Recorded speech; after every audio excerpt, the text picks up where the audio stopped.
Good morning, everyone. Let's begin. On behalf of IQAC and Research Cell of Nirmala Memorial Foundation College, I welcome you all for the 7 days national level research methodology workshop in collaboration with St. Xavier's Autonomous College, Mumbai, and the University of Mumbai. So from last 2 days, we have been talking about the story of variables, the complete process of how to begin with research. Yesterday, Madam addressed us on review of literature. And based on that, today we have an eminent personality, Dr. Yagnesh Dalwadi sir, who is going to address us on the topic of hypothesis and how to frame the questionnaire. And we welcome you, sir, for the day 3 of our workshop. Thank you very And much. it's my pleasure to introduce Sir to you all. So Dr. Yagnesh Dalwadi Sir is a professor of PG Department of Business Studies from Sardar Patel University, Gujarat. Sir has to a credit a degree of MCom, PhD, NET, GSET, PGDIRPM, and Sir has also done a certificate course in SPSS, certificate course in business analytics, and he has also done the FDP from IIM Ahmedabad.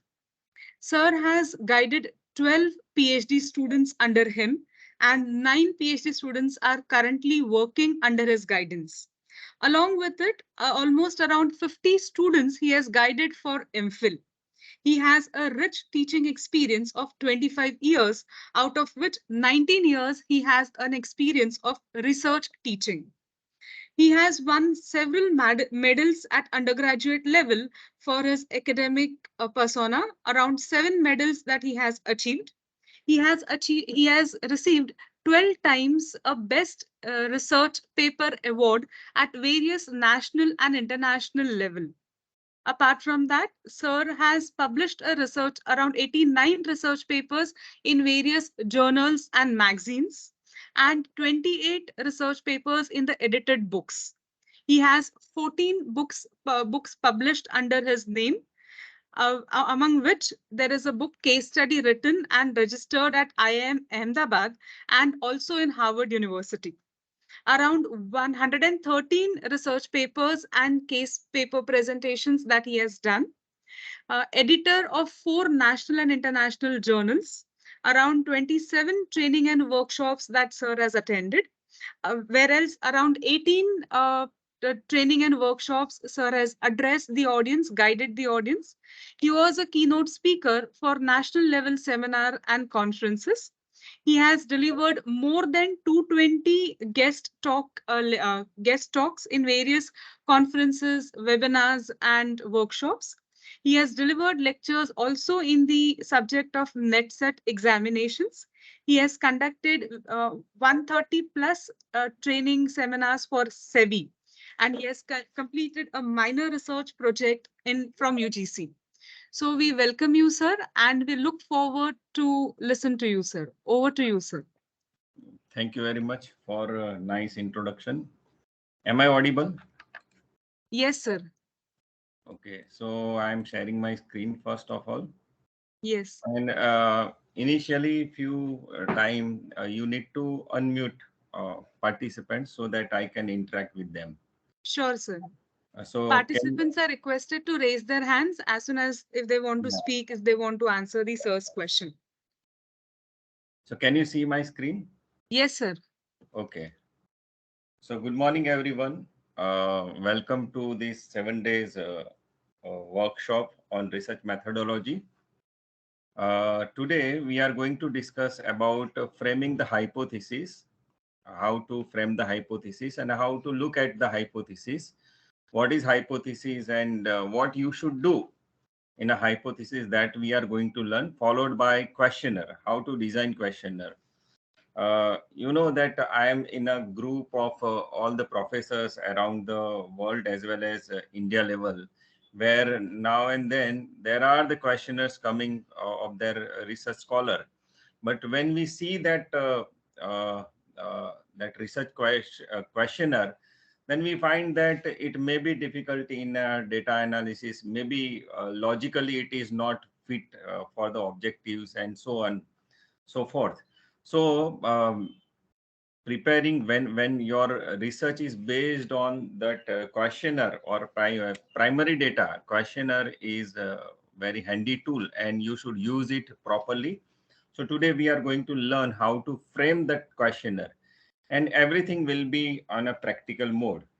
This is, as you know, that IQAC and research cell of Nirmala Memorial Foundation and other colleges are coming together and discussing a very important concept and need of the hour, that is research methodology. And in a new education policy also, the fourth year now, undergraduate fourth year, is purely based on research. So we need to learn this research methodology as soon as possible. I know that you have learned two things before me. First of all, variables, and second, review of literature. You know, dear friends, first of all, whenever you want to do a research, you need to find out what is existing literature, how to find out a good topic. So for that, you have to review a literature, what other authors have already done and what they have not done. Whatever they have not done, it becomes your research gap, and that gap you fill by your research. So review of literature you have learned, and how to do the systematic review literature, how to find out literature, where to go and how to look and how to write. You must have learned this review of literature. And out of review literature, you have to come out with the variable. Review literature, you find out the gap. Along with gap, review literature also helps you to find out the variables. What are the variables? Dependent variable, independent variable, right? And many other things you must have learned in this first session. So looking at this, further, we are going to learn about the hypothesis. The hypothesis is a uh, is a continuation of these two topics. So I would like to congratulate all the host, all the team of hosts, because the logical sequence they have kept in this research methodology. So whatever you have learned about variables, whatever you have learned in a review of literature, I will be using that. So first of all, I want to have one survey. So have you written a research paper with the hypothesis? So I would like to ask you about this. And I am sharing one link with you, and I am sending it in a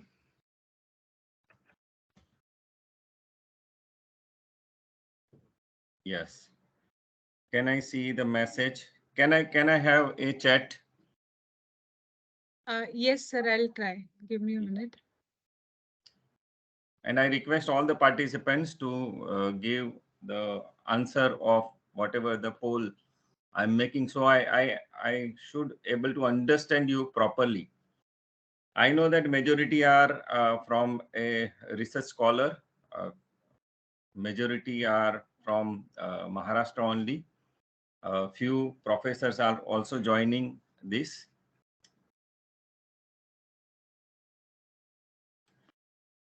So if you can, I have access of.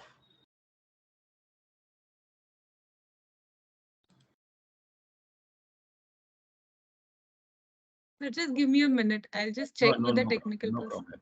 No problem.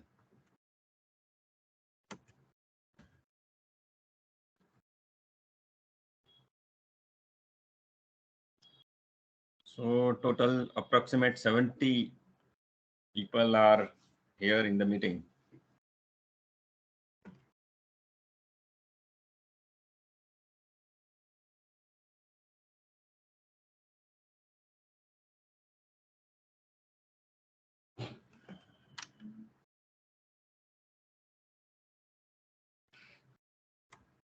Okay, no problem. I can continue with this.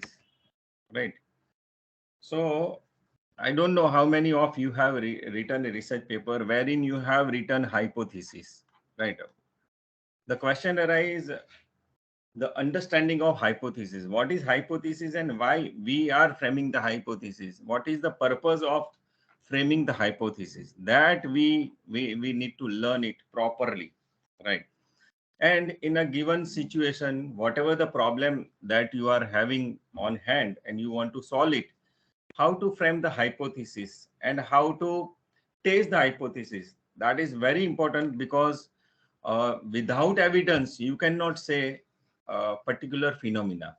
Evidence are required, and to create this evidence, the hypothesis and its testing are very much useful. Now, uh, may I know what is your belief about or what you mean by hypothesis? And this is, I request host to unmute those who are raising hands. Yes. What is hypothesis? What you mean by hypothesis? Those who want to give the answer, please raise your hand. And yeah, Yes. yeah, Department of External, that is what the name is given. You can unmute yourself. yeah. Chetan, you can also unmute yourself. Sir, it is based on presumption. Is based on presumption or it is presumption? Yes. What is right, Chetan? Yes. Thank you, sir. Okay. Any other? What is hypothesis? What you mean by hypothesis? Any other answer? It's a presumption, right? It's a presumption. Presumption, but what we need to presume, right? Charmi, Virani, unmute yourself and you can answer. So it is something that we wish to prove, like, I mean, in a Something, positive, negative manner.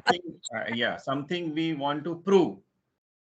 It is not about proving or disproving, right? Whatever result comes, that we have to infer, right? We don't want to prove Yes. somebody guilty. We don't have like advocate, right? We want to win. It's not that hypothesis.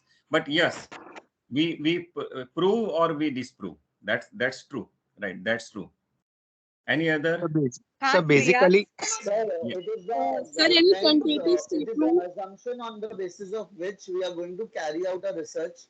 Means it will provide us a Assumption, very good. guidelines, Very good. Very good. guidelines on which we are Assumption going on to the basis of which we carry out.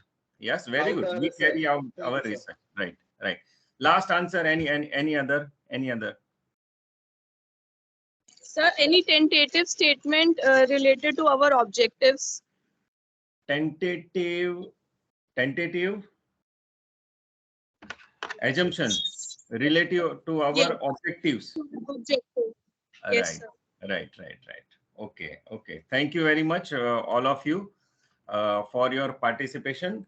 But yes, many are able to prove that it's a tentative. Tentative matlab not a permanent assumption, right? When we prove or disprove, the tentativeness has gone. It's an assumption or presumption. Assumption. It is assumption. It is tentative assumptions. But somebody has said that assumptions about our objective. No, assumption is not about our objectives. Our objective is to prove or disprove or to find out the fact. Any research objective is to finding out the facts, right? For that, we are going to assume something for temporary purpose. But what we are going to observe or what we are going to assume, this is a key, right? Say, feel like this is a wall, right? This is a wall, right? You are standing here. Right? And you can't see what is in a future or what is the phenomena, what is the things. Because of this wall, you are not able to judge that what will behind that, right? For example, is there any impact of reading habits on marks, right? Is there any impact of rain on the crops? Is there any effect of heat on the accident, number of accidents, right? You don't know. So that the phenomena is here. You don't know anything. So what we assume, a tentative assumptions about the results of whatever the results, right? For example, relationship, for example, impact, whatever the relation, we assume this, whatever the result we are assuming, right? What could be the result? For example, the person is guilty or not, right? That we are assuming. So that basic objective of hypothesis is to assume which is in a future by testing we can prove or disprove. So we is a tentative assumption about the results. The results is very important. Yes, it is a tentative. Yes, it is an assumption. Yes, it is based on our objectives, right? So it's a tentative assumption made in order to draw out the test. It's a logical and empirical consequences. When you say that the X is not popular or the movie is not hit, without logic, if you give the statement have no relevance, right? Statement have no relevance. But if you test it with a proper instrument, then you can say that it is a empirical consequences and it is a fact, right? So this all hypothesis and testing is a logical and empirical which you can prove or disprove whatever the earlier beliefs, right? For that you have that empirical. So hypothesis considered as a principal instrument in a research. Without hypothesis, a experimental research is incomplete, right? It's a main function to suggest a new experiment and observation. It's so in a short, hypothesis is a very temporary or tentative assumptions about the results of what is our experiment, the results of experiment, results of relationship, results of impact, that assumptions we make, and it is considered as an hypothesis. Now, $1 million question, why we need hypothesis? And I request host to unmute again the participants so that they can give me answer and I can get it out what you believe, why we need. See, now before I start, is a tentative assumptions about the results, right? You know that for any kind of establishing relationship or any kind of fact findings, we carry out the research. And when we carry out the research, and at the end of the research, we find out that there is relationship or not. So it's a matter of 2 months, 3 months, or in PhD, maybe for 2 years, right? But after 2 years, we are going to get it. So why to assume? My question is why to assume when you are going to get after two years of span? So why we need to assume, right? So Department of Management Studies. Any answer? I request host to unmute. Yeah, it's unmuted department. You Yeah. need to unmute yourself. You need to Department open of your mic. Business Studies. I don't know the name. Is it written Yeah. Department of Business Studies? You need Anyone? to open your mic. Now Department of. question Sir, is very maybe clear. can I speak? Can I Yeah. speak, sir? Yeah, Sir, please. maybe so that we don't deviate from the main objective. Deviate from the main objective. Hmm? Yes. So without hypothesis also in a research is a systematic efforts where we do not deviate, right? We do not deviate. If you deviate, then it is not considered as a proper research or scientific research, right? So I am not disproving you or not discouraging you, but we are going to learn why we have the hypothesis. Dr. B.M. Konde, B.M. Konde. Because until and unless you have such answers, right, you do a hypothesis testing, but reason you don't know. Anyone? This is a very important question. Every research paper have Professor Kavita Patil, please. You are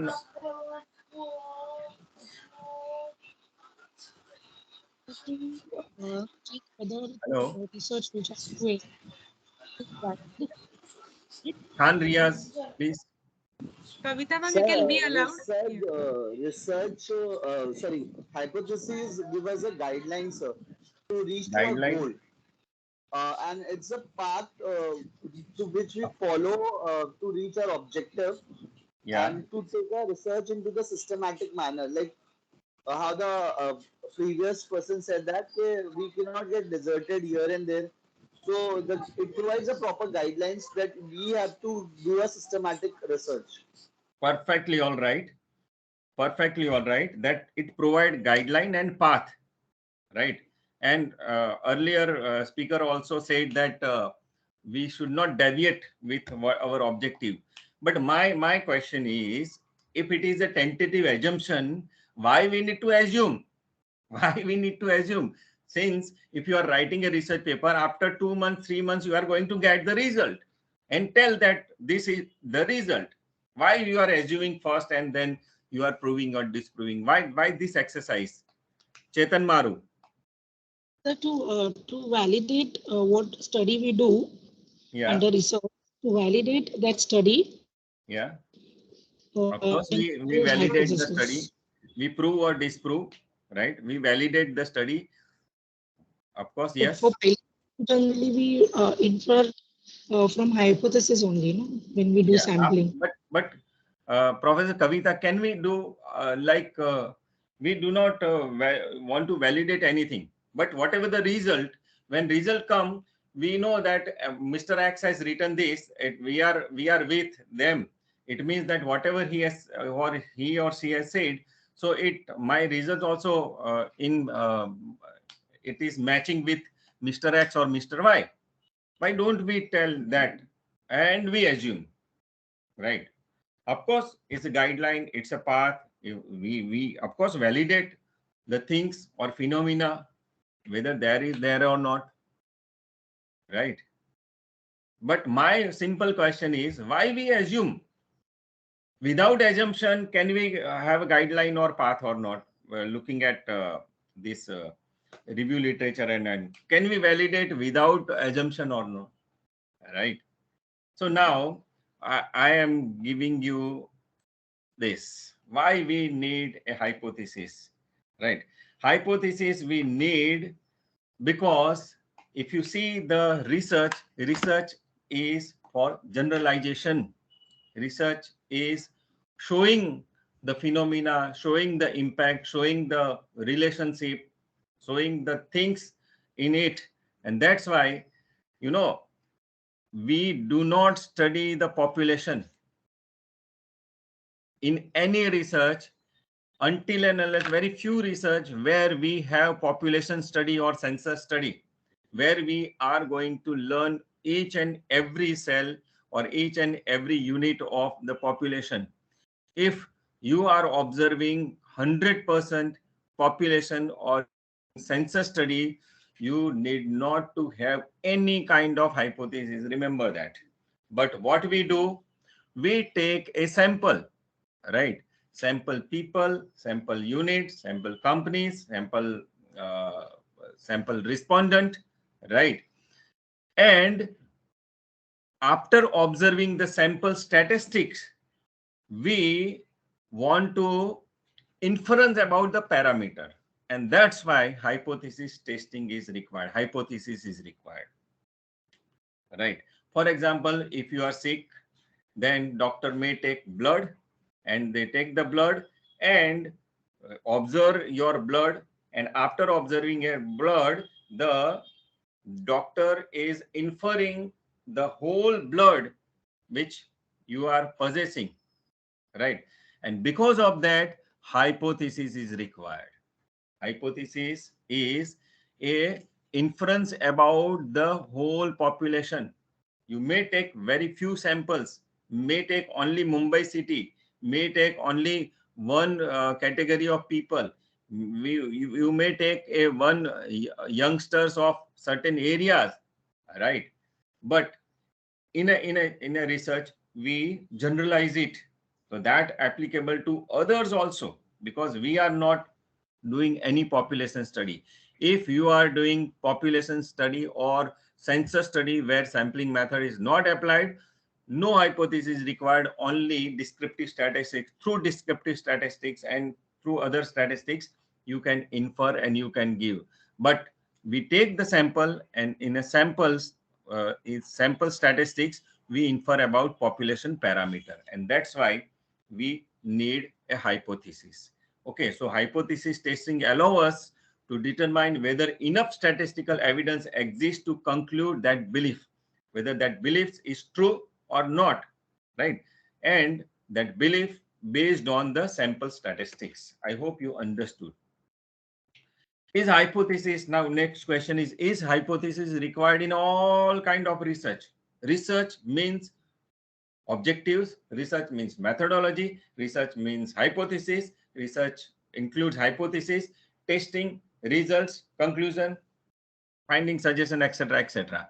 So now question is hypothesis is required in all research? No, not all research. Where you want to prove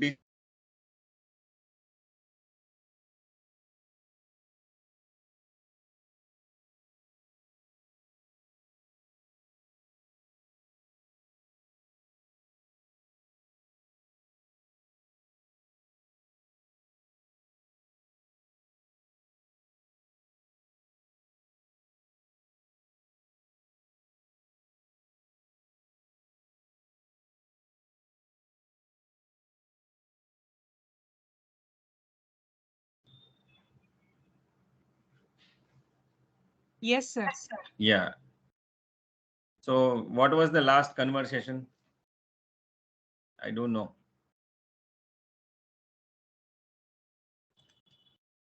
Sir, that sampling, the thing that you were showing. Sampling. Yeah. So this I have explained. Yes, sir. And this question I have asked.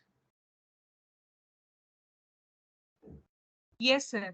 Okay. So we were in this, na, on this slide. So now question you were is, asking this question, right? Yes. yeah. Okay. So if hypothesis is required in all research, no, not in all research. If it is empirical and you want to prove, disprove, then if it is a qualitative study, for example, the habits of a rural people, the habits of a rural people, or for example, you are doing some exploratory study where earlier research is not available. So you are going to study that things, what is in it. So when you have qualitative study, or when your study is an exploratory in a nature, you need not to have a hypothesis. Exploratory means nothing is given or no literature is available, and you are among the first researcher who want to identify and who want to find out something, right? Now, as you know that uh, earlier two uh, speaker has spoke on various topic. So how to frame the hypothesis and on what basis you need to frame the hypothesis. So there are the sequence, and you need to learn the sequence, and the sequence should be in line. When you are writing a research paper, when you are writing a thesis, this sequence should be in line. If it is not in line, and if you are deviating something, then it won't be considered as a scientific research. First of all, you have certain research questions, right? On hand, you have certain research questions, and that research questions comes from your review literature. And after studying the review literature, whatever the gap, right, whatever the gap is there, somebody has not focused on that, it becomes your research gap, and research gap pose a many questions, and that many questions are your research questions, right? So first of all, you should have a research questions, and after that research questions, on the basis of research questions, you frame the objectives. To give the answer of all the research questions, you must frame the objectives. Research question ends with the question mark. Objectives is not end with the question marks. So objectives gives you the direction about what you need to do, right? And on the basis of objective, you have the hypothesis. So review literature through research gap through research questions gives you the objectives, and after objectives, you frame on the basis of objective, you frame the hypothesis. These are the sequence. Every researcher must know this. Many books, uh, this sequence is not given, but the review literature based on your topic gap should be you identify after reviewing various literature. That gap, you focus on that, you find out the question, what questions was unattended by earlier researcher, you get that. To solve these questions, you frame the objectives, and after objectives, you frame the hypothesis. These are the sequence. The most important thing in any research hypothesis, you want to frame the hypothesis. What is very important? I am giving certain terms. You need to remember it forever, and it will help you in framing all kind of hypotheses in your life, right? First of all, is or is not, right? Next is association. These are the terms which comes in a hypothesis. You take any hypothesis, this word will be there always, and this is the objective. Difference, relationship, and impact. Is not, association, difference, relationship, and impact, right? If you learn this, all hypothesis comes under this, right? And take any hypothesis, right? Read that hypothesis, you will find one of these words, right? Is not, is or is not, association, difference, relationship, and impact. The objective of hypothesis testing is to validate. Validate what?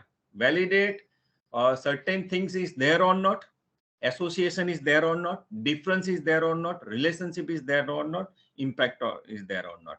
So this you must remember all the time. What is your objective? Whatever your objective, according to that you frame your words. So one by one we are going to learn. First, is or is not.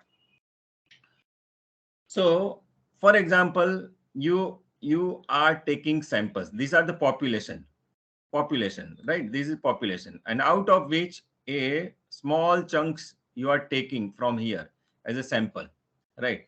And you observe this sample and you infer about the population, right? For example, your maybe in your class, suppose you are teacher, in your class average height of class is 60 kg, for example, right?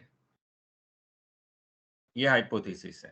So is, right, or greater than 60 kgs, lesser than 60 kgs, this may be your hypothesis, or not less than 80 kgs, right? For example, you are some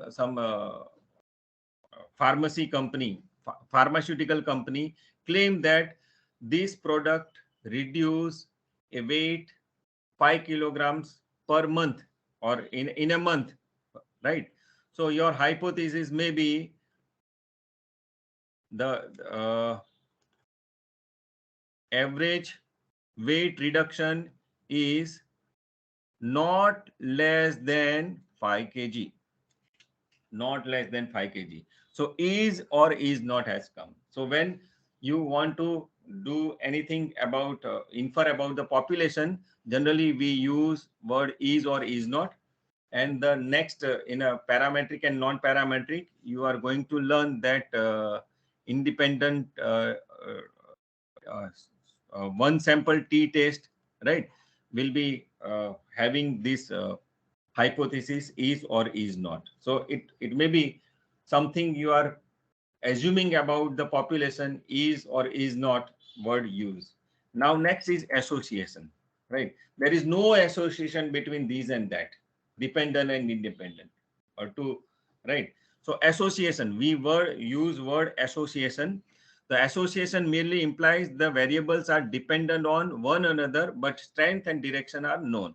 If one variable is increasing, what is the direction of other variable? If we want out this direction, upper or down, this is an association. So there are the taste of association. So there is no association between birth rate and mortality rate, right? Birth rate and mortality rate of different hospitals, right? For that, we have this association, and for association, we use chi-square, right? Taste, chi-square test we are using. So why we have this association? We look in an association whether the particular things or particular variable is associated with other variable or not. For example, let me give you the example of this association. We have, for example, in a city of 4 hospitals, and out of hospitals every day 10 deliveries are there in each, right? 10 deliveries.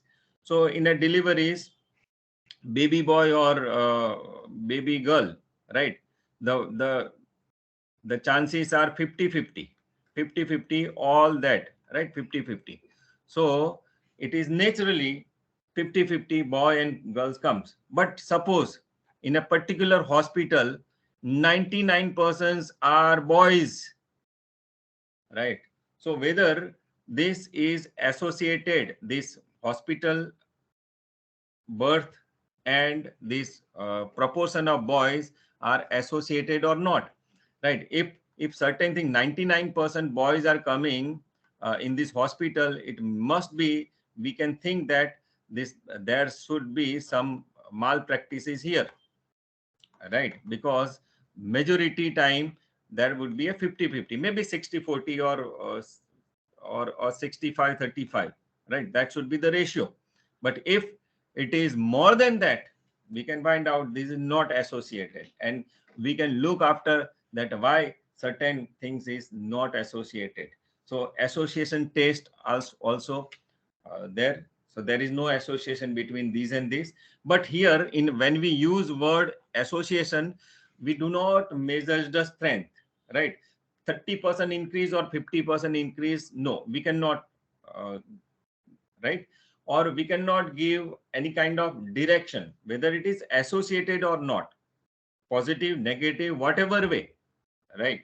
That we can do with the association. So we have learned is not, there is no association between that way. Now next is there is difference. So sometime we, and majority times we find out the difference. There is no difference in so and so. So majority, I must accept this. Majority have seen the hypothesis based on this difference. There is no significant difference in spending of male and female, spending of by rural and urban people, right? Difference, this farm and that farm, right? So this difference. So in your hypothesis, you can find out the difference. So there is no significant difference. Significant difference. That significant word we use, and I will explain why we use significant difference, because it's a statistical significant difference. So for difference, we may have ANOVA, 1 minute, ANOVA and t-test, right? For testing of difference. If it is your parametric test, otherwise Kuskal-Wallis test and other test, you need to do it, right? So we find out the difference. So your objective can be to find out the things, whether it is differ or not. Next is relationship. Whatever the lacuna of this difference, it is filled by the relationship. Relationship determines the cause and effect between two variables, but association is just so correlation between the variables. Here, the cause and effect in relationship, how much it is having a impact of X on Y, impact of X on Y. So when we have cause and effect relationship, so we frame the hypothesis there is no relationship between reading hours and your grade or marks. There is no association between the heat and the number of accidents on the highway.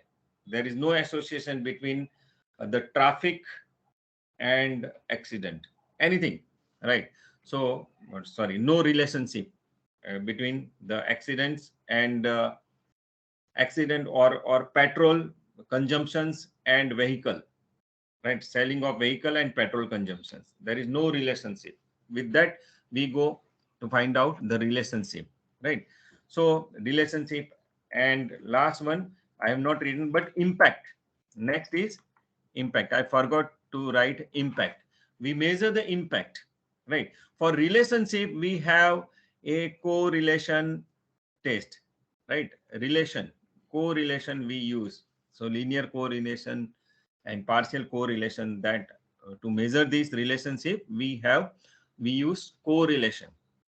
And next is impact. There is no impact on this, on that, right? Relationship measures the cause and effect, but impact give you the exact things. For example, if you want to uh, increase GDP, so GDP is the function of beta 1 is called industrial production plus beta 2 maybe revenue, government revenue, etc., etc. So if you want to measure the GDP of 2026, you should, if you understand and predict this production and revenue generation, you can get, right? So impact in a correlation, we use a cause and effect relationship, but in impact we manipulate the independent variable. We manipulate the independent variable and find out what is the impact on dependent variable. If it is there, then there is impact, and for impact we use regression and other advanced statistics, right, to do that, right? I hope you understood these things very much. It's clear. Your hypothesis may start or may be with the is or is not, association, difference, relationship, and impact. Out of this, only all hypotheses are you need to frame. So either your objective may be to find out the association, maybe find out the difference, maybe find out the relationship, maybe find out the impact of X and Y, where you manipulate the independent variable, right? So now let's get clarity about a hypothesis. A hypothesis is an assumptions about the relationship. Result is the relationship between or among the variable. So we assume the relationship. So there is no relationship. There is no relationship, right? So that way we frame, or among the variable, between the variable and among the variable, or the level of influence of independent variable on the dependent variable. Impact we measure, and value of population parameter. Population parameter, it also about population and the difference, right? This has come. So hypothesis assumption is about relationship, impact, and population parameter. Types of hypothesis, I'm not going to give many types of hypothesis like directional, non-directional, theoretical, non-theoretical, and right, whatever the important types of hypothesis we are going to learn. First of all, in a statistics, we use the null hypothesis, right? Null hypothesis is many a times many authors and many speakers and many researchers says that null hypothesis is negative hypothesis. Null hypothesis is not negative hypothesis. Null hypothesis nullify everything. It is without personal bias, right? Null hypothesis we frame without any, we don't have bias. I don't want to tell that there is relationship. Yeah, when I say I don't want to tell that there is there is a relationship or no relationship, right? I don't want to say anything. So I'm nullifying it. When I'm nullifying, there is no relation, there is no association, there is no impact. When I say I don't know impact, that's why I'm saying no impact. So I'm not negative. I hope you understood this concept. Null hypothesis is not negative, but it nullifies that relationship, association, impact. Nothing is there, right? And when you state nothing is there, because you want to create the, you want to go through the evidence, and through evidence you want to infer, and that's why null hypothesis is considered as a main hypothesis. According to the Fisher hypothesis, we tested for possible rejection, right, under the assumptions that is true. So there is no significant difference, there is no significant association, right? When you do that, it is a null hypothesis, and we are testing the hypothesis for possible rejection. We want that should be rejected. If it is rejected, it means that we find out that yes, there is a relationship, yes, there is the association, yes, there is the impact, maybe higher impact, lower impact, that is the secondary thing, but there is the impact, right? So generally we frame the hypothesis for possible rejection. We want that it should be rejected. If it is rejected, it means that there is something, there is a relationship, right? So this null hypothesis is framed to avoid the personal bias. To avoid the personal bias of investigator, we frame the null hypothesis. How this personal bias can be avoided? Because I'm going to give you the example later on, but alternative hypothesis is just opposite. When it says that there is no relationship, alternate side, there is relationship. So I was about to tell you, wait a minute, 1 minute.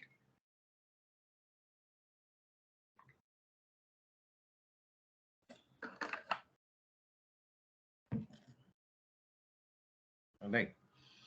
Why null hypothesis is considered as unbiased hypothesis? So let's take one example, very popular example of criminal trial where hypothesis testing without statistics. Suppose a jury or judge, right, decide between two hypotheses. The null hypothesis is the defendant is not guilty. Suppose one person is accusing the other person that the person has theft my 1 lakh rupees, for example, right? So when they go to the court will believe that the defendant, the person has not theft. It means that person is not guilty. Or other way, the person is innocent, right? The person is innocent. It means he is, other people want to prove that the person is a thief, right? Has theft the amount, but we nullify. To nullify, the defendant is not guilty or the defendant is innocent. So here I have not used not, right? Is innocent. So I have nullified the claim that the person is a thief. And this is the crux, right? Mu1 is equal to mu2. This is also a null hypothesis. It means that I don't want to tell that mu1 or x is better or y is better, right? This is also a null hypothesis. So when you go to the court believes that you are not guilty, and the advocate has to present the facts before the court, and they have to prove whether the person is guilty or person is innocent, right? Person is guilty or not, he will try to prove that person is guilty, right? So this is a null hypothesis, right? And where null hypothesis is considered as main hypothesis, right? There are other hypotheses, right? Descriptive and directional, non-directional, and many types of hypotheses you are seeing. But in a research, generally we use this, right? So let's learn about how to set the hypothesis. I will give you the example, And last two examples, there are 5 examples. Last 2 examples, you have to tell me. So how to frame the hypothesis. So first, right, research question. As you know, the sequence that we want to maintain. The research question is, what are the health benefit of eating apple a day? In a day, if you are eating apple, what are the health benefits? You don't know anything. So that's why you were curious. And to give or to satisfy this question, you frame the objective, right? The research question gives you the objective. What objective? To study the health benefit of eating an apple a day. So this is this research question end with the question, and this is the statement: to study, to examine, to assess, to explore, to measure, right? With that, we have the objective to study the health benefit, because health benefit is our the focus, and apple, right? Apple and health benefit. Now, these are the objective. Question is there, objective we have framed. Now, as I said, that objective gives you the hypothesis. Now, hypothesis uh, is is it should be testable, right? If it is not testable, it is not considered as an hypothesis. So hypothesis can be framed.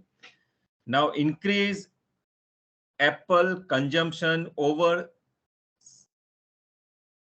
60, sorry,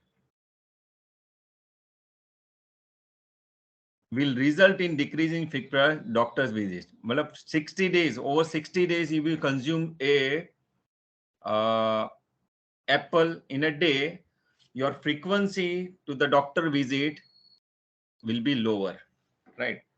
So now, can you see the objective is different and hypothesis is based on that, but from where this 60 has come and where the doctor's visit come, right? So how to measure that you got the health benefit? Health benefit. So through literature, when you are healthy, you visit doctor very lesser time, right? Or you never visit a doctor when you are healthy, right? So this health benefit is in terms of doctor visit. Now you can measure. So if my objective, sorry, my hypothesis is there is no health benefit of eating an apple, will not give you me how to test the hypothesis, because how to measure the health benefit and how to measure the eating habits of apple, right? So increasing apple consumption over 60s, right?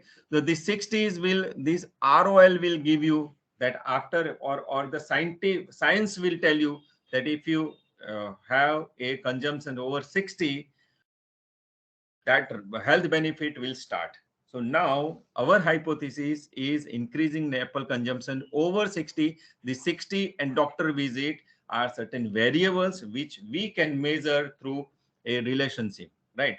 And these are the hypotheses, but we have to convert into a null hypothesis so that we can test, right? So null hypothesis, there is no effect of apple consumptions over 60s on frequency of doctor visit. Now I am getting 2 variables, apple consumptions and doctor's visit, and I can measure the correlation or regression, whatever. I hope you understood the complete things, that from research questions to null hypothesis, and this null hypothesis will give you the direction. Somebody has said guideline path, right? This is giving us the guideline that apple consumption, how to measure the apple consumption over 60. So we count over 60s, and frequency of doctor's visit, 1 time, 2 times in a week, in a day, or in a month, right? So whatever the frequency, we will check. Now, this is a testable null hypothesis. This was the first example. Next example. Research question is, which airline have most delays? Because nowadays the delay is there. So which airlines have the most delays, right? This is the question. And we don't know about the domestic airlines in India, for example, right? So objectives could be to study the delay among online airline companies. To study, so research question ends with the question mark. Objectives is framed through to study, to access, to examine, to evaluate, to measure the impact, to find out, right? These are the words we use to measure the or to frame the objectives, to study the delay among airline companies. I hope you understood. Now, out of which, right, airline companies are two types, right? And generally, those who are low cost airlines and premium airlines, right? These are the two things, and which have through literature review, you can find out that low cost airlines are most likely to have delays than premium airlines, right? So this, out of this hypothesis through literature review, because literature will say you that low cost airlines generally are charging less, so they are not a consumer friendly, and they wait for the traveler, and then they they take off accordingly, right? So this hypothesis gives you the low cost airlines are most likely to. Here in an objective, here in the research question, there is no such things like premium airline and low cost airline, but in hypothesis you need to test it, and that's why you have to come to the difference, where could be the probable difference, right? So this is hypothesis. And how to frame the null hypothesis, which we can test? There is no significant difference in delays of low cost and premium airlines. Now you must, now I am sure that you are able to understand how this null hypothesis we have created. There is no significant difference in delays. We have two categories of airlines, low cost and premium airlines, right? And generally, because of that nature of revenue model, delay may be because of that.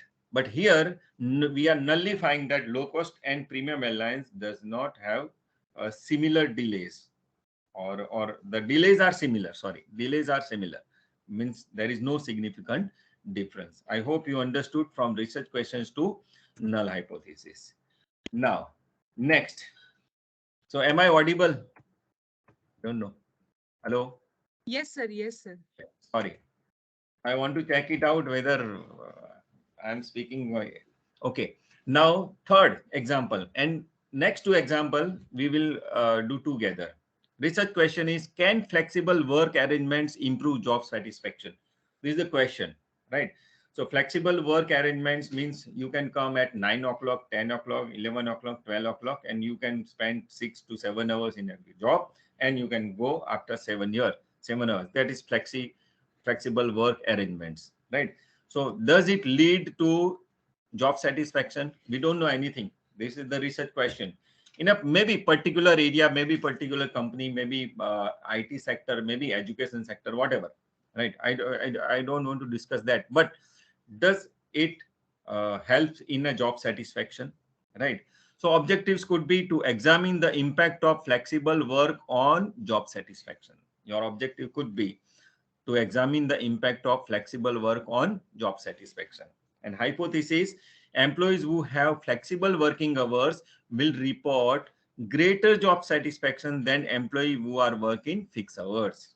These are the hypotheses, because fixed hours and these flexi working hours, these two types of employee, we are going to measure it. And how to create the null hypothesis? There is no relationship between working hours flexibility and job satisfaction, wherein we will take two groups. First, flexi working hours and fixed hours, right? So through research questions to null hypothesis, we can frame this, and this should be in line, right? Here also, if you see, is there work improves job satisfaction? So we want a relationship, right? Can flexible work arrangement improve job satisfaction? Through relationship, we can measure it out. So in a null hypothesis, we write there is no relationship, right? I hope you understood. Now, I request host to unmute. Yes. Right. The research question is how effective is school financial literacy education at reducing financial crisis, right? if you are teaching to the student about financial literacy, right? What is money? How can we save the money? How we can utilize money? Where we can invest money, right? If we give the knowledge to the school children, right, whether their financial crises are reduced or not, right? These are the question, right? This is a research question. What could be the objective? What could be the objective? Again, let me tell you how effective is school financial literacy education at reducing financial crisis. Financial literacy education and financial crisis, the effectiveness. Can anybody tell me what could be my research objective out of which? These are the research questions through my literature gap, right? I have find it out. Tell me.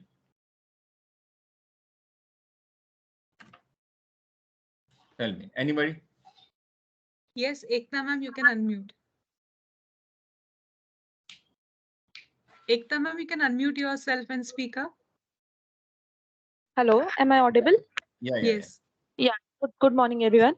Sir, it can it be to understand the role of educational financial literacy in reducing financial crisis among students? Role of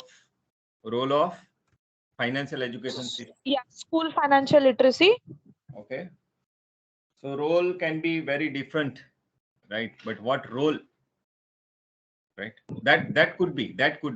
But your objective is so broad. In a role, there are many things may come in a role. Okay. Right? Okay. So only we want to know how effective the school financial literacy education at reducing financial crisis. Right? These two variables we want to measure the effectiveness. Right? So financial literacy education is independent, financial crisis is dependent. So these things, anyone who can set the objectives? Ekta Singh? Sir, can I tell you? Yeah, please. So to study the impact of school financial literacy education on financial crisis. Perfect. Right. Objective could be to study the effectiveness of financial literacy education on financial freedom. Right. Financial crisis, we don't know crisis actually. Right. Crisis is opposite of crisis is financial freedom. Right. When to study the effectiveness, so we don't want to measure the crisis. Right. If there is no crisis means freedom, and when we get the freedom, there is an impact of financial literacy. So now the word, I have changed the word, instead of crisis I have word opposite, freedom. If you have the financial literacy education, there is a financial freedom, right? So now you can study the effectiveness of financial literacy and education. If there is no freedom, it means financial crises are there. I hope you understood. Now, what could be the hypothesis? And then null hypothesis. What could be the hypothesis? This is very interesting, actually. What could be the hypothesis?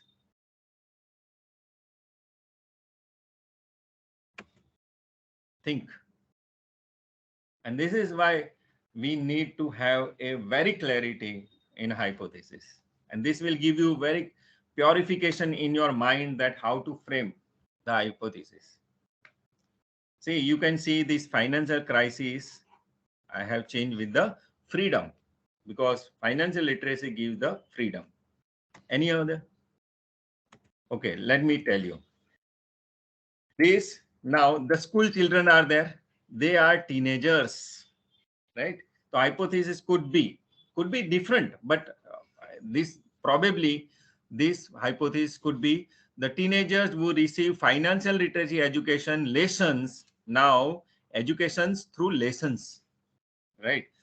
Through high school will have lower rate of financial crisis than teenager who did not receive any financial education. This is the hypothesis. So our mind is that those who are having teenagers who are having a financial literacy education lessons, and those who are not having financial literacy education, so the not having financial literacy education will have more crisis or we have more or lesser financial freedom, right? So this will give you that we want to have a difference between these two, right? And what could be null hypothesis? Can anybody tell me the null hypothesis? Null hypothesis. Null hypothesis.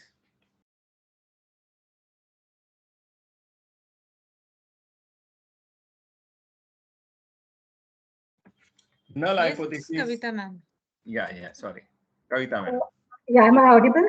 Yeah, please. Yeah, Yes. there is no impact of the education at school level about the finance on the crisis that the students will face. Okay, right. High school financial literacy education has no effect on teen crisis, teens, 1 minute, teens financial crisis, right? Teens financial crisis.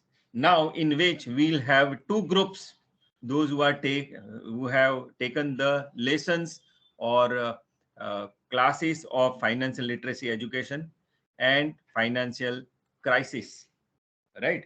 So this could be the null hypothesis.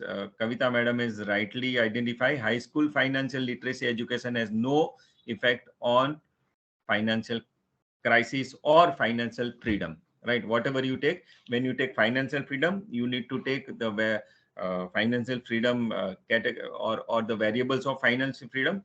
When you take financial crisis, you find out the number of crises they are having. Last example. So we are lagging time. So I will tell everyone to do it fast. The research question is, what effect does daily use of social media? Everybody is using social media, including me. What effect does daily use of social media have on the attention span under 16? Under 16, though the student, or not student, but the teenager or the person under 16, attention span has reduced or not, reduced or not, I don't know the effect. So what effect does daily use of social media have on the attention span? What could be the objective? What could be the objective?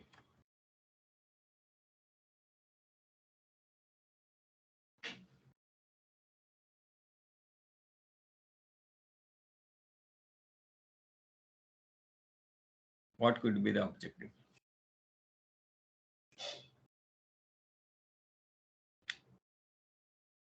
Yes, you all Anyone? can speak up. Yeah, department.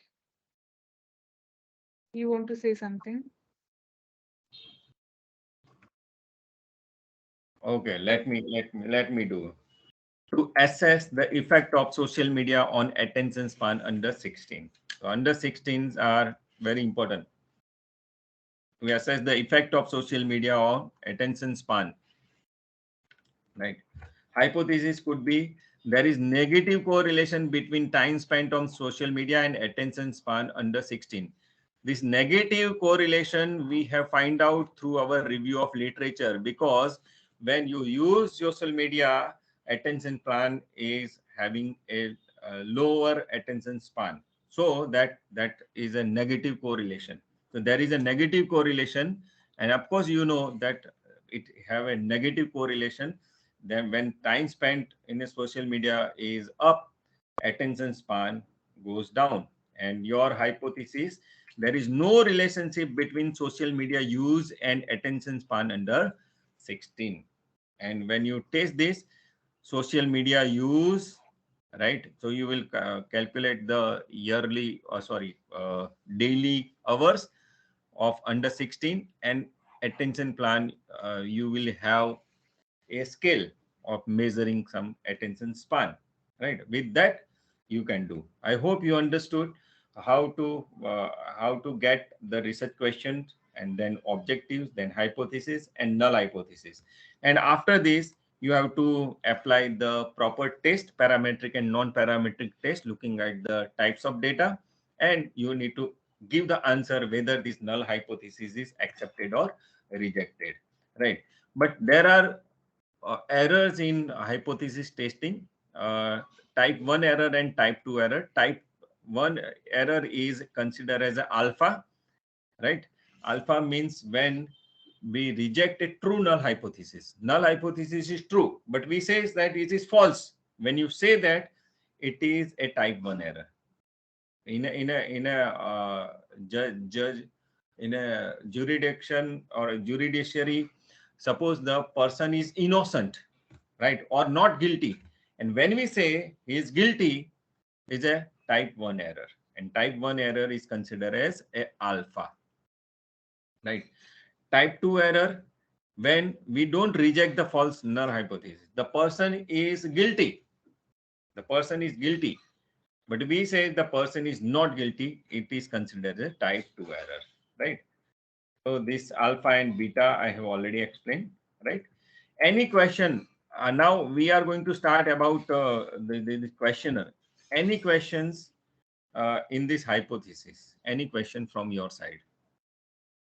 Any question?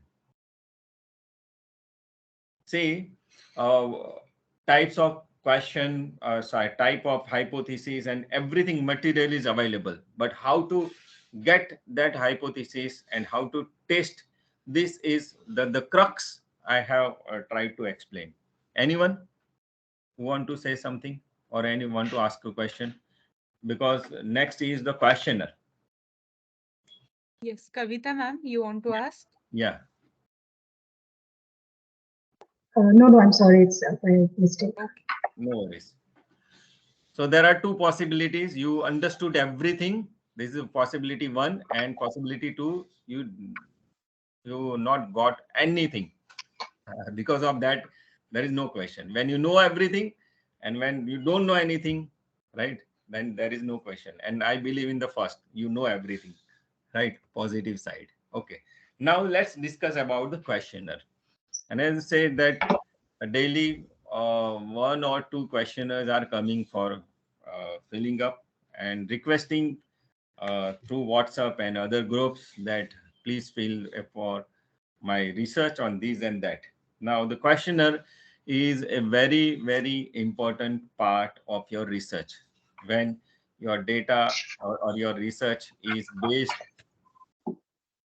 Hello. Kavita madam, can you unmute yourself? Kavita madam. Right. So when your research is based on primary data, then you use structured questionnaire. So what is questionnaire? A questionnaire is set of printed or written questions, is a set of printed or written questions with a choice of answers devised for the purpose of a survey or statistical study. So for statistical study or for a survey, if you have a printed or written questions where you giving the choice, right, it is considered as a questionnaire. And questionnaire is very handy tool, and quickly you can go through this. Steps for preparation of questionnaire. First of all, I will explain each and every, and then we'll take a one example and how to frame the questionnaire that we will practically will learn. Steps for preparation of questionnaire. Determine the purpose. First of all, you need to determine the purpose. For what purpose you are asking questions? See, in a research, all problems are different. In research, all problems are different, right? So your questionnaire cannot be matched 100% with the questionnaire of other, because your questions are, your objectives are quite different, right? So first of all, you need to determine the purpose. For what purpose you are circulating this questionnaire. So clarify and define your purpose of questionnaire. What answer you want to get out of this, right? And that questions should ask in a questionnaire. Generally, I have seen many questionnaires which are bombarding with the questions, and many questions are not uh, related with their objectives or not along with their objectives. So when you ask unnecessary huge questions and without any direction, definitely your questionnaire becomes bulky. And when there is a questionnaire bulky, so the response rate goes down, right? But whenever you are preparing a questionnaire, what are your purpose? What you want to prove? For example, you want to study the reading habits. For example, reading habits. So, what is reading habits and what are the component of reading habits? How you measure the reading habits? Ask that question directly. So, how many hours you are reading? How in the morning or in evening, and in what mood you are reading? These are the questions is related to measuring the reading habits, right? But if you ask other questions, right? So when you read, whether noise is there or not, so this is not measuring the reading habits. So that's such kind of questions you should remove from your questionnaire, right? So the purpose is very important. So whatever 3-4 objectives you have, you find out that uh, how can I get the answers from the respondent of objective 1? What are the questions, precise questions? If I ask, then I will get the answer. So this is very, very important step. Let me tell you, many a times what researchers do will collect 4 or 5 questionnaires from all over the whatever the source is available, and then all the demographic information they put, right? And then they will take one scale, and then they will put and they will cook everything and will send it to. So this will not serve a purpose, right? So whatever your purpose, you go to your objective 1, objective 2, objective 3, objective 4. So how you can get answer of these questions? Through what questions you can get perfectly the answer? So the validity, right? Validity, you can find it out whether it is valid or not, right? So validity through proper questions.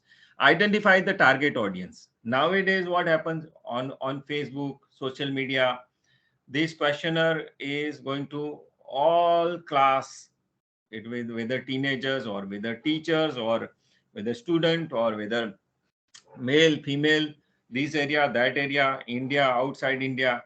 So through social media, if you are throwing this questionnaire, your target audience may be not a target audience. So you need to decide the target audience, who will be who are qualifying for your as a respondent, right? What characteristic, what demographics, what criteria?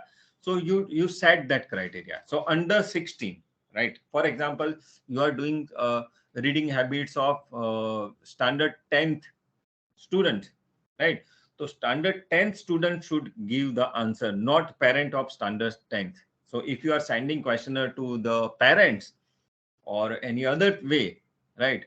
So anyone can fill it, and you miss your target audience. So you must remember about your target audience, and the medium that you are adopting for sending this questionnaire should target that audience only, not all the audience. Choose the format, right? Choose the format means uh, choose the demographic and choose the kind of questions that you are asking. It can be multiple choice questions where 4-5 options are given, out of which one has to select by the respondent. Open-ended questions where the respondent has to freedom of explaining whatever they are feeling or whatever they want to say. Rating scales, rate 1, 2, 3, 4, 5, whatever, like stars, like Likert scale, strongly disagree to strongly agree. Yes, no questions. So do you read? Yes, no, right? This kind of, or combination of that. So according to looking at your objective, you need to frame proper questions. It may be a multiple choice question, open-ended, and rating scales and Likert scale, right? This combination you have to do. It is not always multiple choice question. It is not always rating scale, but look at your objective, what you want to prove or what you want to collect. According to that, you need to select the type of format, right? Develop clear and concise questions. Questions should be very clear, right? It should not be ambiguous, right? For example, if you ask about for example, let me tell you my practical problems. and afterwards I come to know that I have made a mistake. For example, in a question in a demographic, I have stated one question that annual income, right? Annual income, right? And I have made a space, right? Annual income, right? Now, if I am writing this annual income, somebody may write annual income or sub income, not annual income, right? Suppose one may write monthly income per month, one may write annual income, right? One may write individual income, one may write family income, right? One may like present income, one may write past income, right? So one may like in a words 1 lakh, 2 lakh, 3 lakh, right? ONELAKHS, 1 lakhs, right? So now this question is not clear. Income in the bracket you can write per annum, in the bracket you can write approximate, right? One may write 9,35,333.20 paisa if he is writing, right? So you will have a problem in data analysis, right? So per annum, and you write family income, write down family income per annum, or in the year 2022-23. If you specify this, definitely you are going to get correct answer, right? So this, what I mean to say, that question should be very concise, and the audience should able to understand it properly. Organize the question in a logical manner. Organize, first of all, you may start with the demography, and the structure should be a logical question, right? So logic should be used. एक example देना चाहता हूं कि logical है कि नहीं या कैसा है। तो एक मालामाल वीकली करके एक मूवी आपने शायद देखा होगा। इसमें वो सर्वे करने जाते हैं कि आप शादीशुदा है, मतलब एक खिड़की, मतलब दरवाजा खटखटाया और सामने से एक औरत निकली और पहला क्वेश्चन पूछा आप शादीशुदा हो, तो बोले कि नहीं। और दूसरा क्वेश्चन उसका था कि आपके कितने बच्चे हैं, तो दूसरा क्वेश्चन पूछता है आपके कितने बच्चे हैं, राइट? तो उसको थप्पड़ पड़ती है, आप देख लेना वो मूवी में। तो logically it is not set, right? Right. So in a question also, if somebody says that I am not married, that question of number of children should be hidden or should not be given, right? So that logic is required, and logic in that is a sequence, right? Right. First of all, you may start with the easy questions, and then very complex. You can move to more complex, right? When the respondent see your questionnaire, he should happy about filling your questionnaire. If you start with very complex and ambiguous questions and very wide questions, and he is not able to get it, he will not engage properly. Include instructions, right? This is important. Include instructions. Suppose you are writing that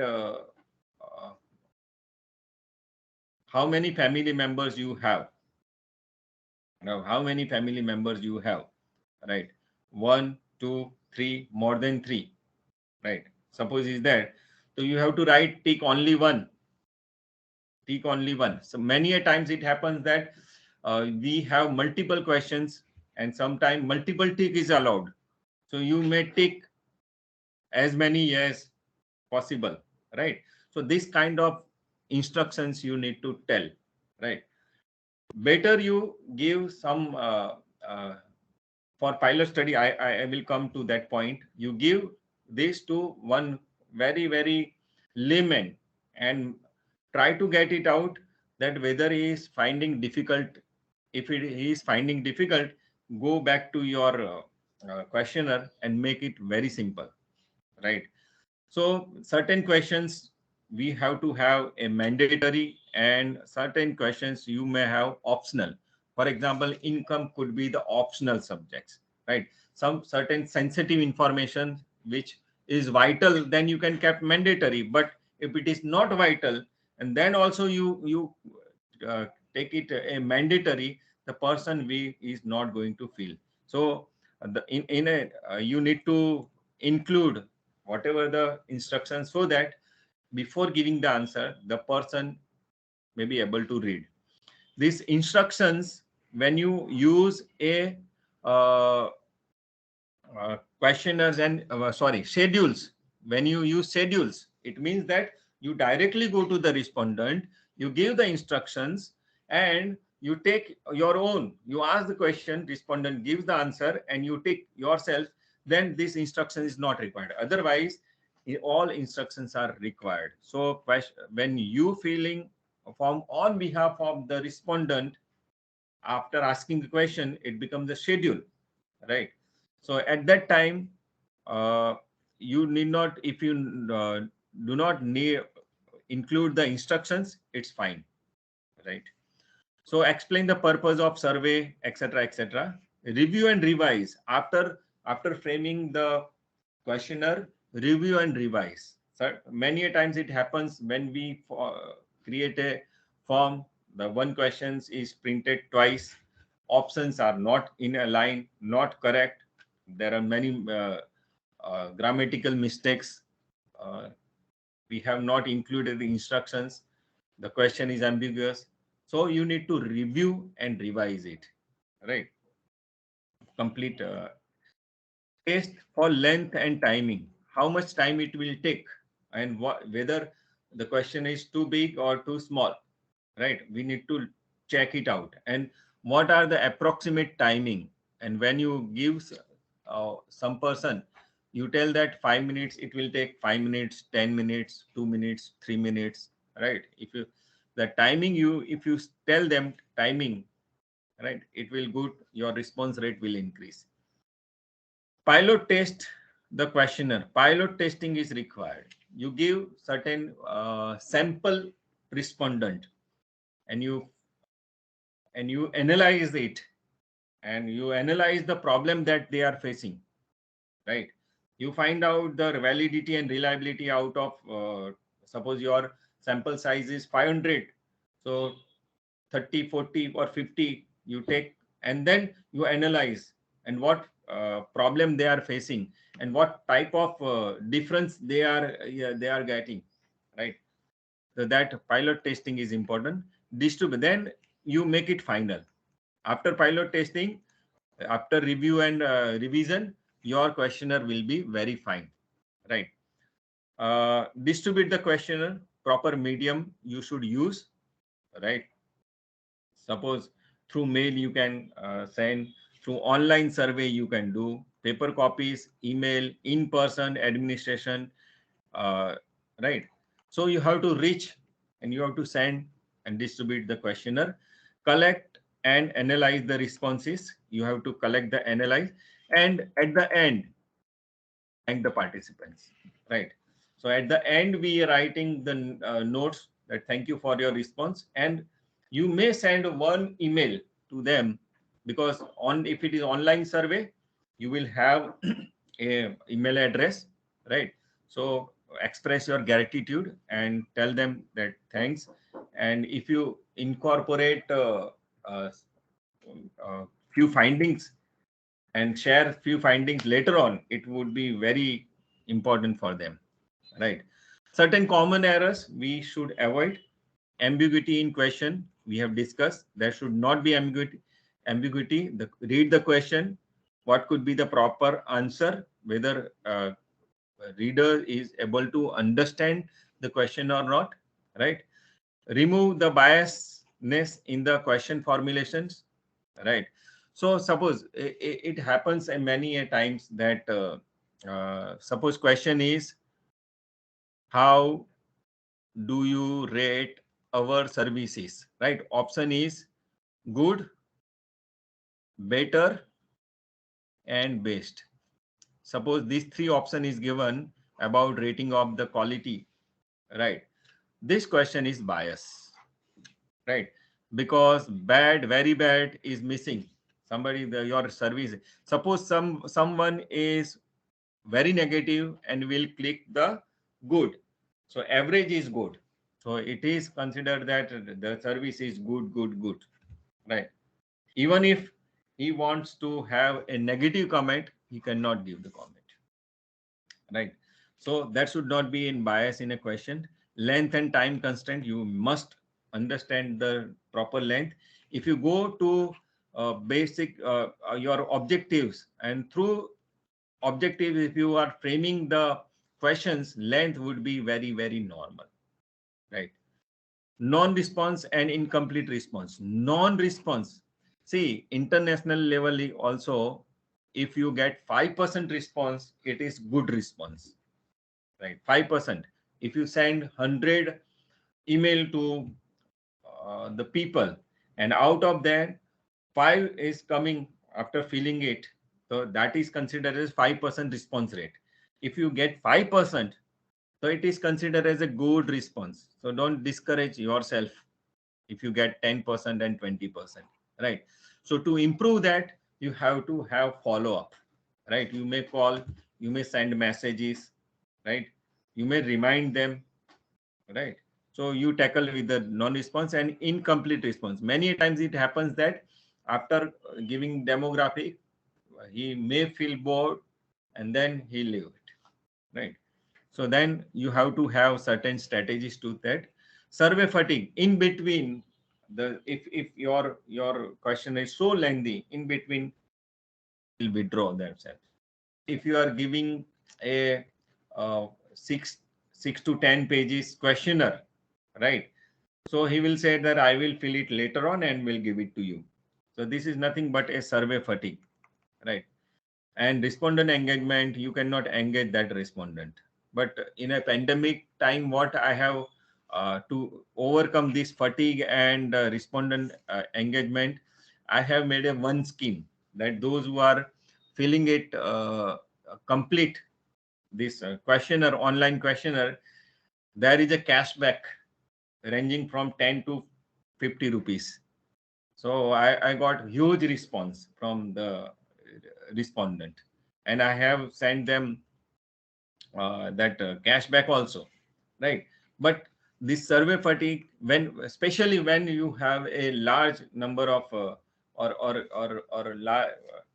lengthy questionnaire, then you can use such technique that you will get a gift hamper or something, right? Or gift voucher or whatever, right? So that you can overcome. Sampling and reaching to target audience, right? Proper sampling is required. Data analysis and interpretation. Look at the data analysis, right? After collecting the data, many times it happens that data are not fit for analyzing it and framing the testing the hypothesis. For example, if your question has age up to 20 years, 20 to 30 years, 30 to 40 years, 40 years and above. These 4 options you have given, suppose this age you have given this 4 option, this become a categorical variable. And categorical variable will not have a advanced statistics, right? Correlation, regression and other. You cannot apply on this, right? You cannot do any kind of that. Instead of, if you have age in the bracket, years, and that to completed years, right? On so and so date, again age blank completed years on so and so date. So you will get 20, 30, 91. Now through SPSS and other software, you can create as many as category. This is the one category.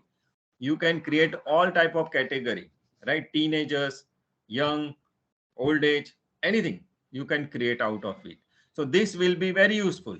So while asking question, suppose you are taking a help of some statistician, ask them whether you will able to analyze this and prove this testing or not, right? So age, age, when you ask blank in years, it becomes continuous variable. But when age is in category, it becomes a categorical variable. Or right? Hope you understood this. These are the common errors you need to have. Do and don'ts on online survey. Majority of us are doing online survey. See the technical issues, right? Whether particular platform is useful or is open on the other side, other side or not. Sorry, 1 minute.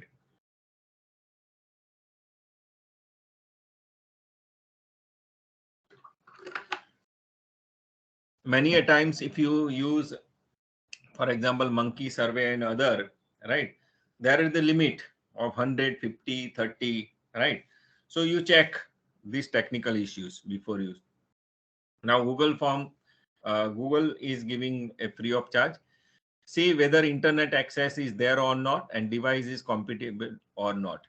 Data security and privacy, you make sure that data are secure and privacy is maintained of the respondent.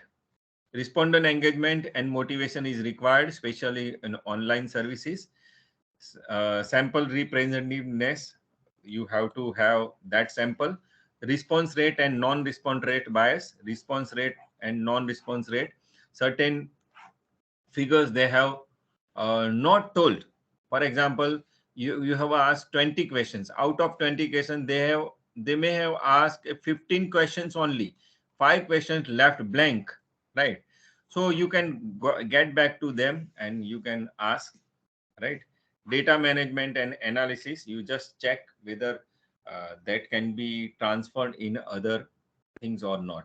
Now, before we going to finish my session of 20 minutes, I want to know from anyone who want to do any kind of survey, and we are framing one questionnaire online, right? So you can understand how to do it. So I request unmute to audience and let's discuss how can we make a questionnaire, right? With your topic. Anyone can say me a topic and we'll have a, and I request everybody to contribute something, right? So whatever I have explained, right? Objective should be clear and this should be clear, right? Anyone? Chetan? Chetan Maru.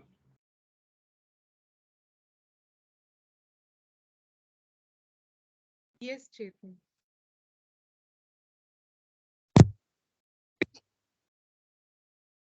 Hello. Yes, just a minute. Sir is joining back. Yeah. Sorry. Yes. Sir, Yeah. I want to do legal challenges faced by unorganized retailer. Legal challenges by unorganized sector, right? Any particular area or any particular class, for example, street vendor, for example, hawkers, right? So, Before, yes, sir. Kirana stores. We'll go for Kirana stores. Kirana store. Yes. Kirana store. Okay. Kirana store, legal challenges faced by Kirana stores, right?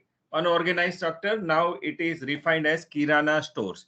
Now in Kirana store, you need to define whether a small Kirana store or a in also a there is a huge or a big Kirana stores available.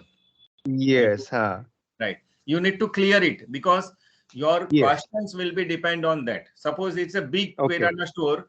Suppose it's big Kirana store. They are also following this legal. They have that advocate and they have the legal panel in their uh, in their area, and they are using the services of that.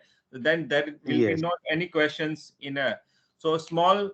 You have to have one criteria that those who are having small kirana store, right? Small kirana store, we need to have a definition of small kirana store, right? And legal challenges, before we go these legal challenges, we have to understand what type of challenges are there, legal formalities were there, right? For example, for weighing, or for example, quality, right? These are the challenges. Yes. So what are the legal formalities they should have, right? That Yes. study is required before framing this questionnaire. You got the point? Yes, sir. Yeah. And according to that, we can have a idea, Hmm. right? Okay. Now, anyone want to share another topic, or should we go with this topic? Thank you, sir. So can I Yeah. Please, share please. my topic? Yeah, Sir, please. I'm really sorry. You were repetitively saying Department of Management Studies, and I didn't realize that my name is not updated. Yeah. So I was not able to actually unmute at the time when you were saying. I'm Medhavi Chakravarti from KS Shroff College, Okay. Gandhinagar.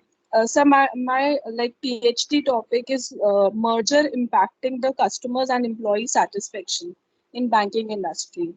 So if one of the objective is to find the level of satisfaction of customers in relation to pre and post merger. So Customer. Customer. yes, See, sir. madam, when there is a merger, and and you want to find out customer satisfaction, let me tell you that uh, in every field, relationship exists. Relationship exists. For example, rain in China and number of umbrellas sold in Mumbai. If we get the data, there is a relationship. There is a positive, there is a negative, there is a no relationship, right? So Okay. when we are establishing certain relationship, one point we must know that there should be causation. Causation matlab one should have impact actually. China's rain and number of umbrellas sold in Mumbai is not correlation is there, but causation is not there. So my point, you need to clarify, do customer satisfaction is based on merger? Customer, employee, I can understand. Employee, I can understand. But as a customer, I am satisfied with the merger. There may be correlation, but there is no causation. When there is no causation, we should not identify the relationship. I hope you understood that particular point. Yes, sir. Yes. So when we have the objective, make sure there is a causation. China's rain and Mumbai's umbrella selling has no causation.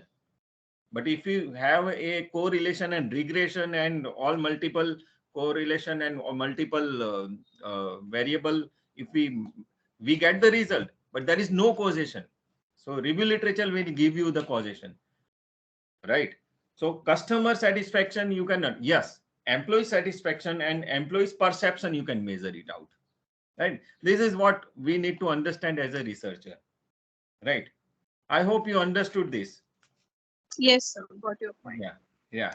Okay, so we are going for that legal challenges faced by unorganized sector, especially Kirana store in Navi Mumbai or particular area, right? In a particular area. The Kirana stores of all India is the population out of which certain area, for example, Andheri. I don't know how many stores are in Andheri, but in Andheri, what are the legal challenges they are facing, right? So before we go through or preparing this questionnaire, we may make sure the meaning of Kirana store and what is the target audience. The person, only 1 or 2% are working in it, right? So selling a Kirana of approximate less than 10,000 per day, right? And only the livelihood they have, and they are operating in certain area. This is your target audience, and you are going to learn about the legal challenges, right? Legal challenges. What are the legal challenges? So before I frame the hypothesis, what are the legal formalities they required that I should have, right? And then I can match. Now the challenges is a big word, right? Challenges is big word. So if you go to get the challenges, even running a kirana store is a challenge. Running a kirana store is challenge. So now we have to have specific in the challenges, that whether they are satisfied or whether they are able to comply with the legal formalities or not, right? With certain things which can be measured. So challenge cannot be measured.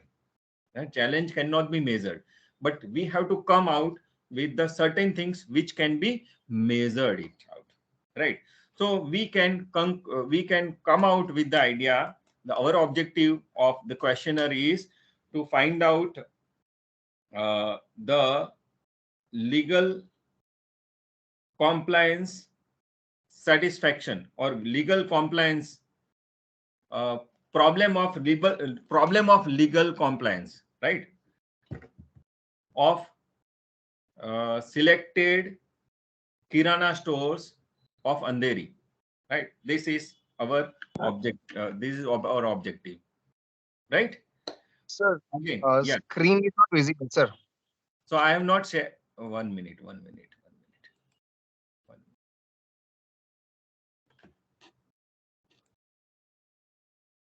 Okay. Okay. Can you see this screen? Yes, sir. Okay.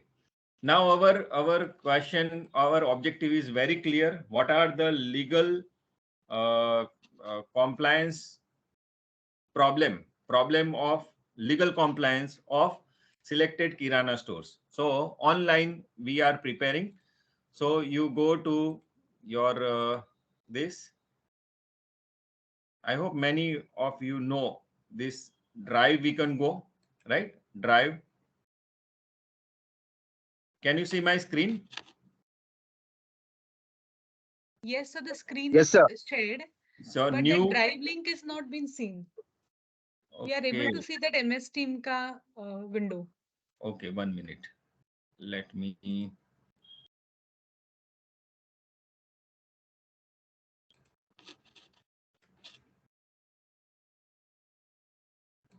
One minute. Entire screen. Now, can you see my drive? Yes, sir. Right. So this is my drive, right? Google gives you drive. You can do one survey plus new and Google Forms, right? This thing, right? Google Form, and we have blank form, blank quiz, and form template. So blank form we can keep, right? Blank form. Can you see this? The form is not visible, sir. Again, the same MS Again. Team window. Okay, Yeah, let yeah. me. Now it's visible. Now is visible. Yes, sir. Okay. So now we have to give the title, right? So survey on problems of legal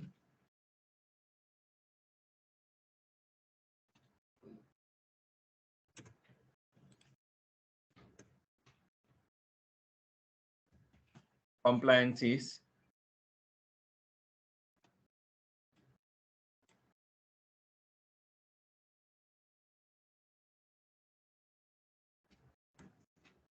among kirana stores, right? So this is the title, right? Here in a prompt description, you can write that I am so and so person and doing research on the problem faced, and I want to know about what are your problems on legal questions, right? First is demographic questions, right? Demographic questions. Demographic, you write down the name, right? Name. And name is a short question, and Google is taking out this. So what are the type of question you can ask? Short questions, for example, name, age, right? Paragraph, when you have an open-ended questions, that what you feel about our quality, Then whatever they are writing, multiple choice, you give the choice 4, 5, 6, and out of which one he has to check or we have to tick, right? Check box, which can check, right? 1, 2, 3, how many, whatever.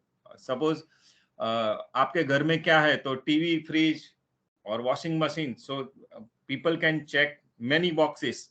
So check boxes, drop down is also then linear scale, strongly agree to disagree, multiple choice grid, where you ask many statement with the strongly disagree to strongly agree, right?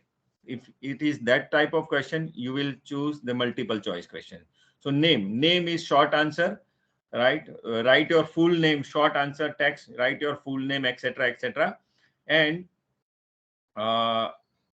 you can copy it out. So now name is there, right? Name we can ask, right? I'm preparing a questionnaire for this survey of problems of legal compliances, right? And name cannot be like compulsory things, right? Cannot be compulsory. Now, name of Kirana store or area we can write, right? Area we can write. Area is also short answer. Again, I will click here, duplicate. So 2 areas are there. Now, turnover.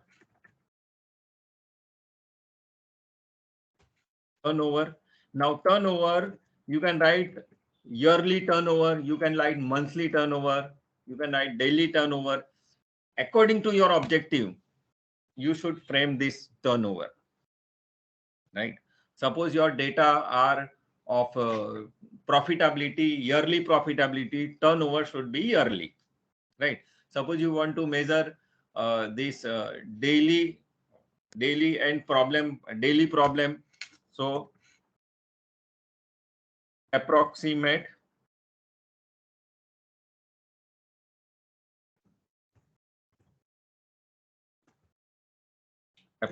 daily sales. Now in this only amount are required, na? Right? Amount are required. So this amount is required, so I can have a compulsory, right? Now next question is, what are the demographic which helps us, right? What are the demographic? Suppose you have taken 2 areas, right? So area is very important in that. Suppose you are taking you are interested whether they are falling with the joint family or nuclear family. The problems of joint family are lesser than the nuclear family, right? So according to your objective, you should set questions, right? So name, age, turnover is important thing. What are other things that are important? What are other things that are important which measures? See, age of person and legal does not have any causation. So if we don't ask question, then it's okay. If we can ask question, of course, right? Family type we can ask, right? Family type, and we can give a option, right? Multiple choice question. Option 1, joint family, nuclear family. Bear with me with the spelling. Why? Because we are running out of time. So family type, right? Family type is, if it is very important question, then you tick, otherwise no. Now main question we need to find out. Legal challenges. So those the person who have given this, what are the legal challenges could be there? I don't know right now. So for example, registration, right?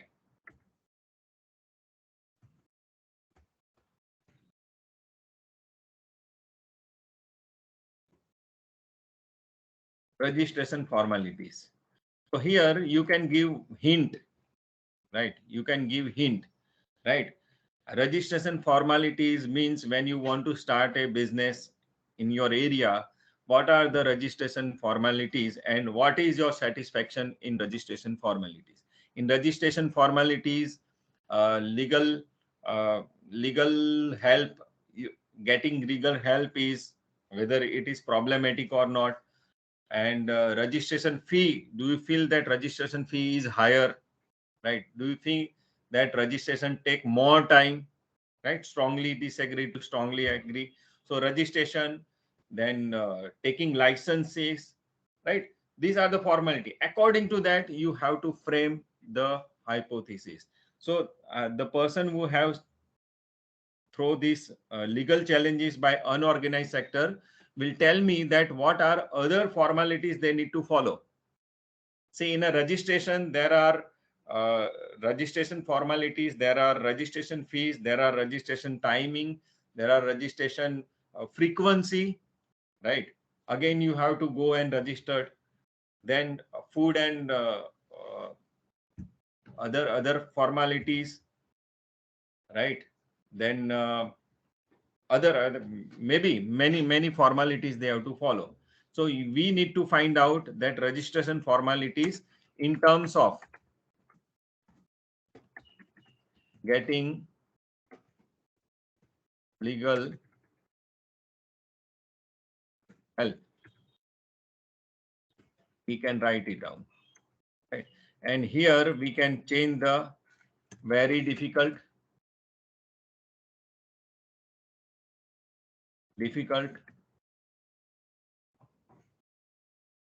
neutral,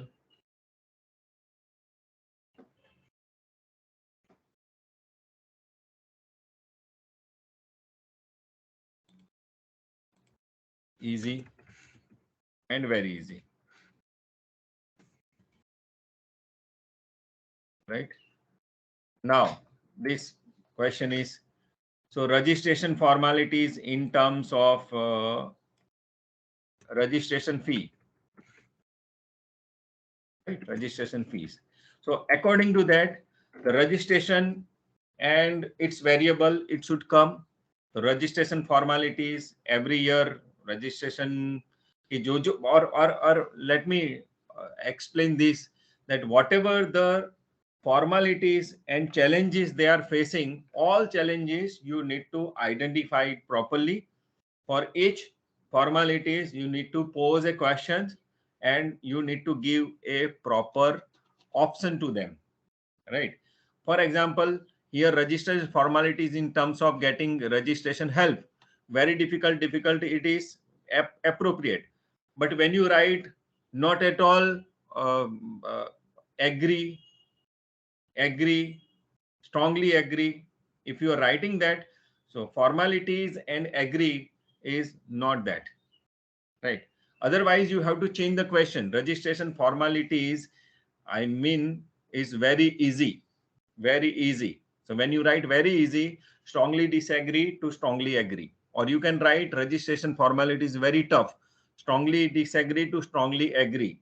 But in terms, when you write strongly agree or very easy and very difficult, so the question uh, is becomes very challenging or very different. For example, if you write registration formalities easy, so strongly disagree means very difficult, and strongly agree means is a difficult or not difficult. When you writing a question, right, registration formality is uh, very tough. For example, strongly disagree means easy. So when you do the data analysis, you have to remember this. So all the data which you uh, you want, that you need to put it out, and you can send it, you can look at, you can take it the preview, right? Send this to someone else and will give the answer, one or two demo answer, and tell them any difficulty you find it out. And finally, if it is final, then you can, if you write click here, so it will give you this and send, and you get the link here, shorten link, copy it, and you can this you can send to anyone, and by clicking this, he will able to when give the answer. When he is giving the answer, right, so the response will come here, right? if you have a deadline within 2 days, if they are giving the answer, so after 2 days you can write not accepting the response. This we can do, and many videos you can find out how to create a survey online, right? So these are the examples. With that example I have tried to explain you, right? I hope you able to understand it in a proper manner. So we have learned about hypothesis, and with example we have learned how to uh, make the hypothesis through research questions to null hypothesis, and in a survey what we need to look in that survey. So thank you very much for all of you for your time. And now any question you have, is already 12:30. Any question you have, we can address 2-3 questions. Any question? Participants, yeah. Dia Mukherjee, ma'am. Yeah, you can unmute yourself. Good afternoon, sir. Good afternoon. So, firstly, it was a wonderful session, very comprehensive. All words, sir. It gave us a lot of clarity. Thank you so much, sir. Thank you.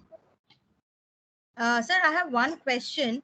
If Yeah. you could just help me, if I'm framing a hypothesis with moderation or mediation, could you give me an example of that, please? Moderation and mediation, again, give me your variable. Say, sir, we are talking about gender, age, and retirement planning. Right. 1 minute. Gender, age, retirement planning. Right.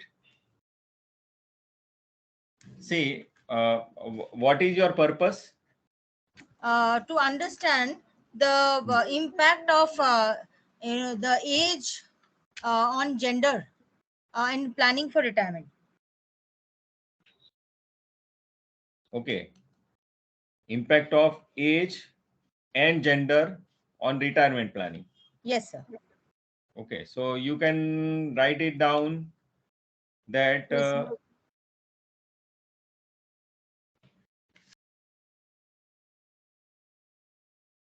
H naught retirement planning.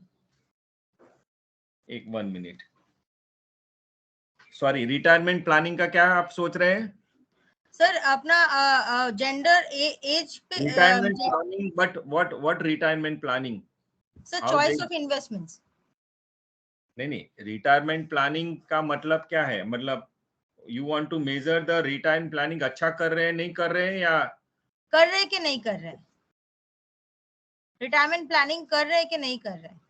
Okay, so H naught, there is no impact of gender and age on retirement planning of so and so group. अच्छा.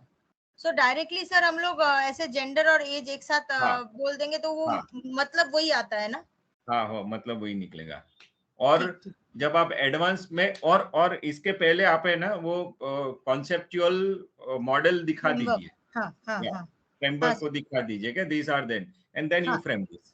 Okay sir, fine sir, thank you sir. Welcome. Any other question? It was a nice question.